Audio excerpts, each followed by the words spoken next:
Na mtazamaji, tutakuwa tunarudi kuitathmini ripoti hiyo ya Ipsos kuhusiana na ufisadi nchini Kenya, lakini kwa sasa niruhusu nikupeleke moja kwa moja hadi hoteli ya Safari Park hapa jijini Nairobi, ambapo kiongozi wa upinzani Raila Odinga anakutana na wabunge wa zama kujadili masuala mbalimbali ya uongozi na siasa za humu nchini Kenya.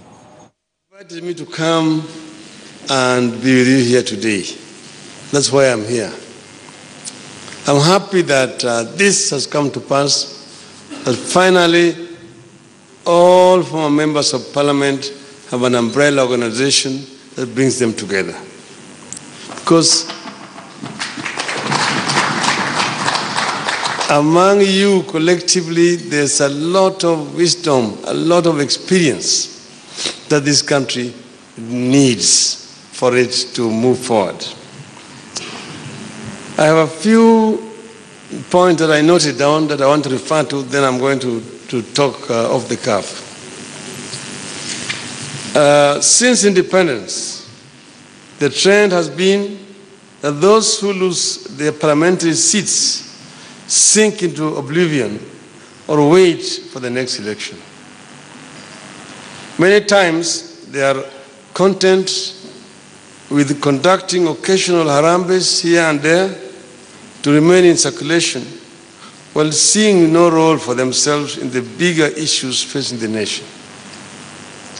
Today, you have decided that you will play a role in the life of our nation. I welcome this wholeheartedly. And I'm one of you because I'm also a former. They refer to me as a former prime minister. I say, how do you refer to me as a former prime minister when there is no current prime minister? You can only be a former if there is a current one. But I am the only prime minister, the second prime minister, and the last one so far. It is particularly uplifting that you have chosen national unity and cohesion as the launchpad of your presence. As you are all aware, at independence in 1963, we adopted Harambee, meaning pulling together in one direction, as our motto, a call to action and a guiding spirit.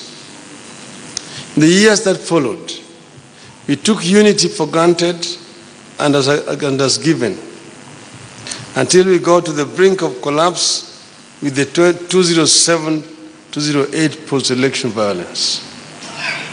Since then, we became a country awakened to the dangers of disunity and the need to address our simmering problems.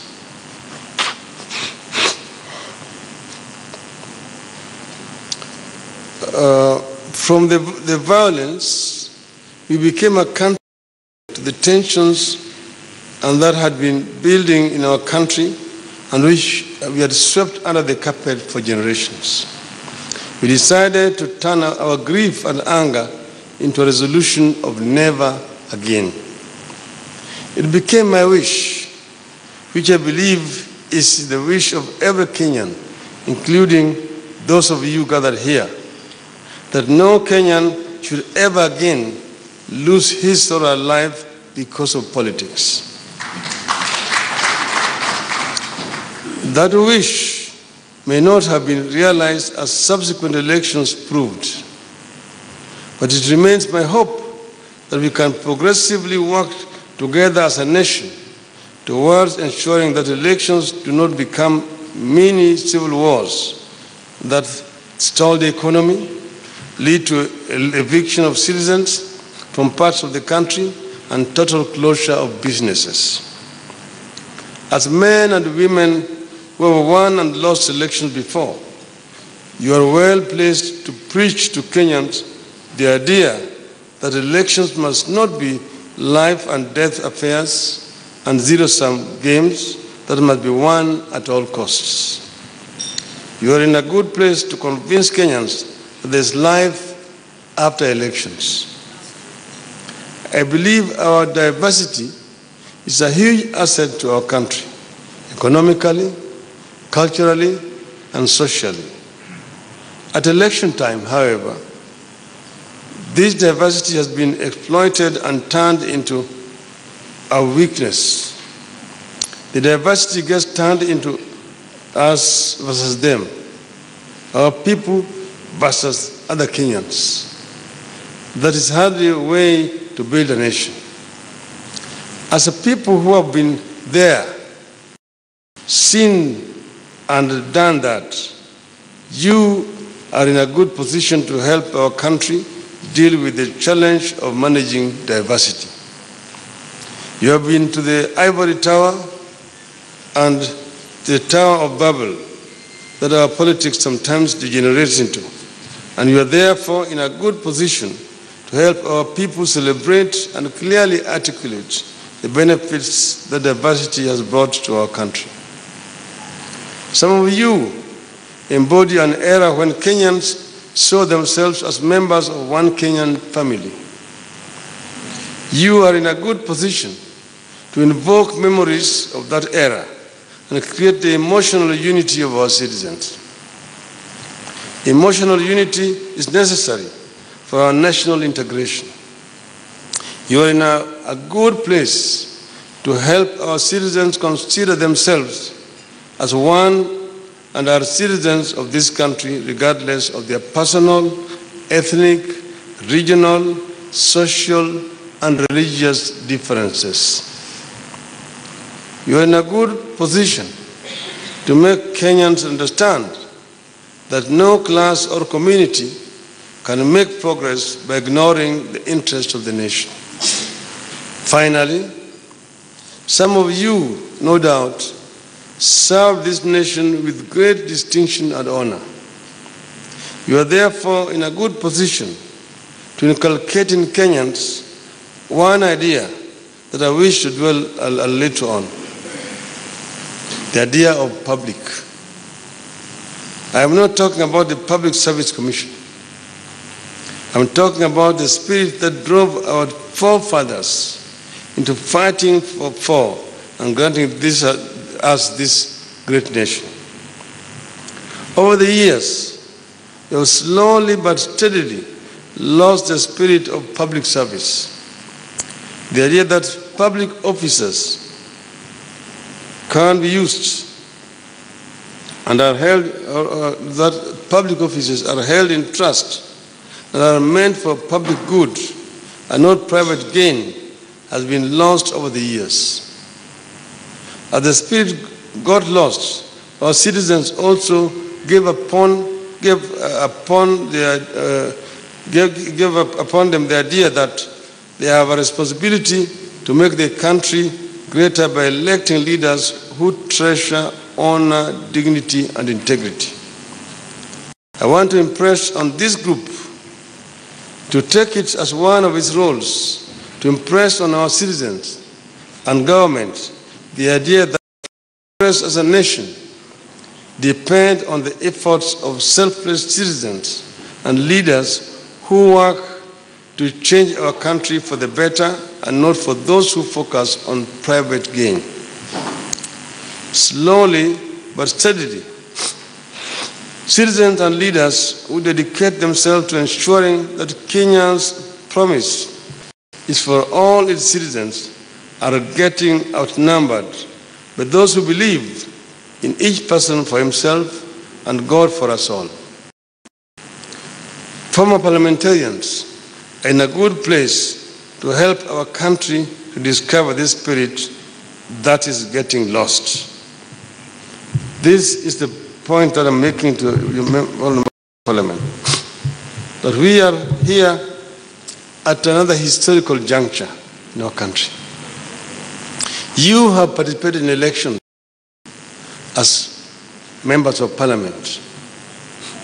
You have won elections, that's why you are called former members of Parliament, because you have been members of Parliament, you won elections. You are here. In the past, it was said that once out of Parliament, that member becomes irrelevant. The incumbents also contribute to this by making sure that those whom they defeated don't have space in public positions. I know this because I have been in government.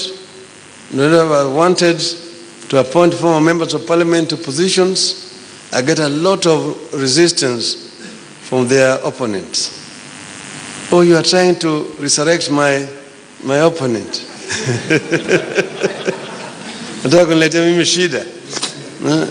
They say, that one is finished.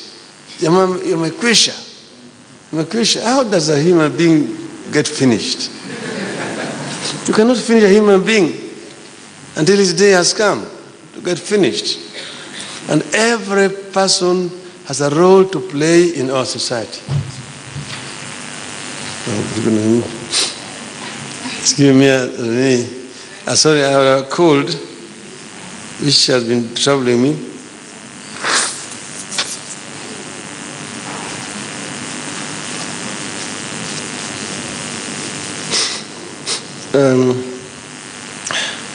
A human being cannot get finished. Honorable members of parliament have got a lot of experience that this country requires. And as you all know, this country has had ups and downs. From the time of its independence up to now, we have had forces pulling in opposite directions. Forces for change and reform as forces for status quo. And this struggle has been on for a long time. Like right now, we are at this juncture. You have got retrogressive forces who want to use ethnic differences for their own selfish ends. We have fought elections. And we said elections should not be wars among people. We can transform this to have a civilized process of having elections which are civilized. Remember, we have the elections last year. And these elections ended in a dispute. When they ended in a dispute, we went to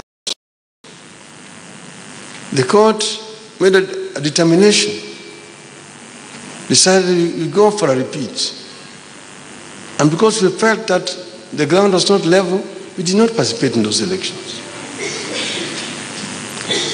So when somebody says, respect the will of the people, that you respect, accept that you lost, and let's move on, is adding insult to injury.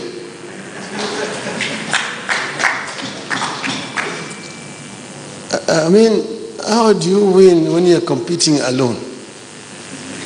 If you're running alone, you're number one and you're also number bottom. So you say, those are issues that we should put aside. We reached a stage where President Uhuru was sworn as a president opposite here. We also took an oath at Uhuru Park. After that point, our people said, now that we have reached this stage, let's move further, take all the portraits of the president, heap them somewhere, and burn them. And then begin to collect taxes in all our strongholds and run our affairs. On the other hand, the other group told the president, you say that if anybody swears in as a president, that is treason. You arrest him and charge him with treason. Arrest Raila and charge him with treason. Those are the two extremes that we faced. I believe this is not right. President Uhuru also believed this is not right. And that's why we came together. Having the courage and the strength to come and sit together is not an easy thing. Some people will accuse you of betrayal.